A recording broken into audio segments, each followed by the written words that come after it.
నమస్కారం ఘంటారావానికి స్వాగతం. ముందుగా ప్రధానాంశాలు. విశాఖ సాగర తీరాన ఫలించిన యోగాంధ్ర యజ్ఞం, లక్షల మంది భాగస్వామ్యంతో గిన్నిస్ రికార్డులు.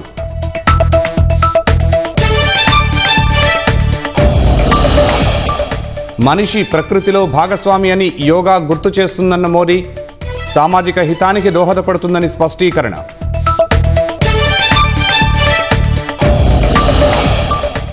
ప్రజాధనం వృధా అంటూ జగన్ చేసిన విమర్శలపై సీఎం ఆగ్రహం. యోగాంధ్రకు కేంద్రం 75 కోట్లు ఖర్చు చేసిందని వెల్లడి.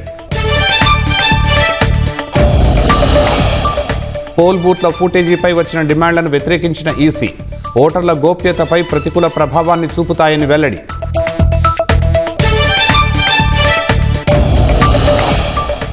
బీహార్లో పింఛను 3 రెట్లు పెంపు, జూలై 1 నుంచి అమలన్న సీఎం నితీష్ కుమార్.